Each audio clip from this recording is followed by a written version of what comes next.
Hi, Mr. Mayor, members of the council. I want to first thank you for the opportunity to be here today. I'm Dennis Harrison, your police chief, to talk about the issues of resourcing our future and how we got where we are with police services. You are all very well aware of our budget, but starting back a few years ago, we did face some of the layoffs. They were small in the number that we actually did lay off, but ever since that point, around 2006, 2005, 2006, in that realm, we've had a pretty static budget. It hasn't grown, and we have not kept up with personnel growth or other types of things. We've held steady, and I appreciate that. When we talk about what we are and how we provide a service, one of the key indicators that we look at is our ability to say how many officers per thousand we have out there on a per capita basis. The slide in front of you right now shows ourselves at the far right end at about 1.22, and it moves upwards to the left to where you get to Boulder, who has the highest ratio per thousand currently at 1.66.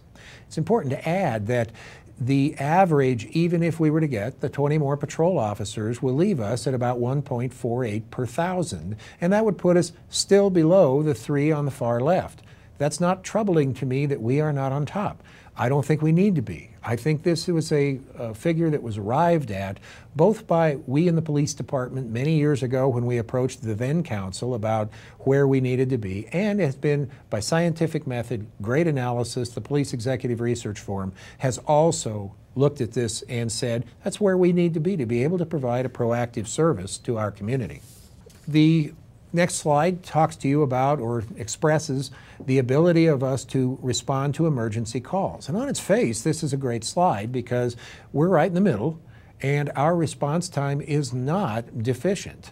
It is not as high as 2 members and it's not as low as 2 members. But what I want you clearly to understand is that this is about the highest priority calls and our response to them that we have.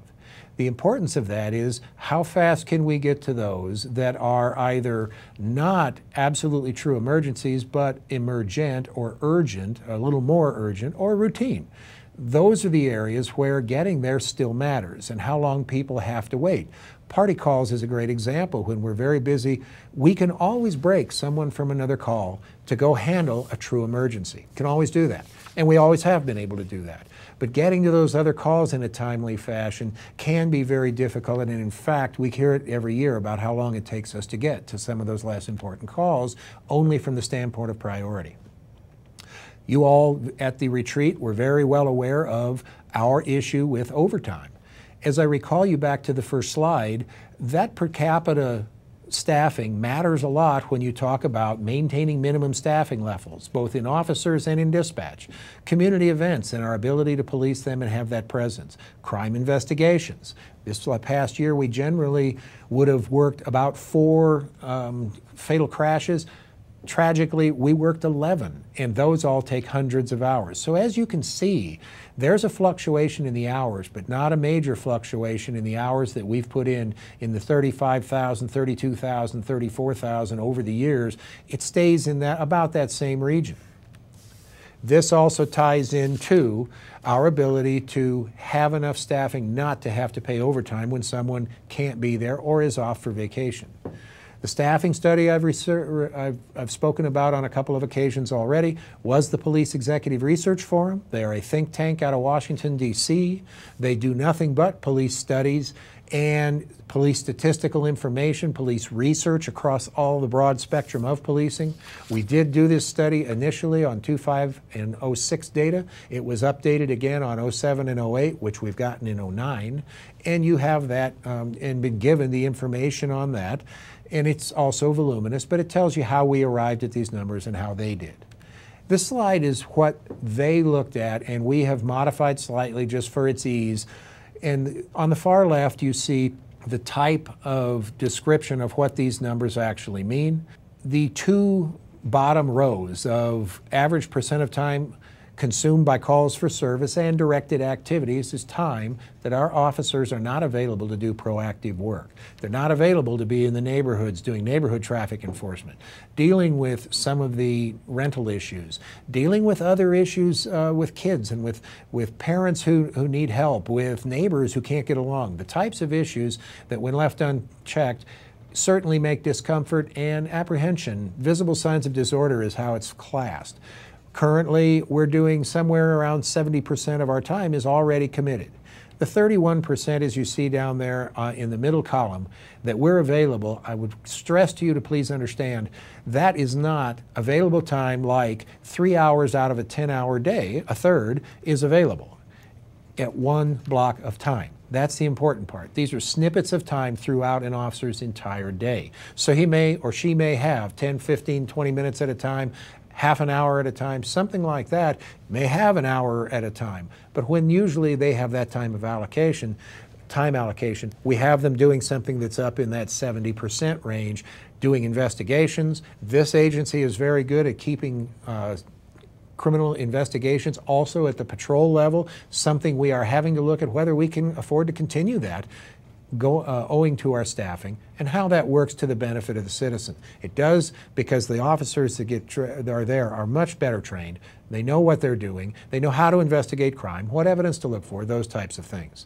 Finally, the last one with the 94 officers, indicating 20 more with the Resourcing Our Future measure, you see that it gets down to a closer breakdown to 40% available and 40% tied up on calls. Actually higher than that, but we think that this will do many and accomplish many of the things that we've set out for ourselves. Priority needs, you already know what we are going to be looking at hiring, the numbers that's been provided, so I won't bore you with that. Finally, and probably one of the more important slides, what does the community get out of this? What do you as council people get out of this?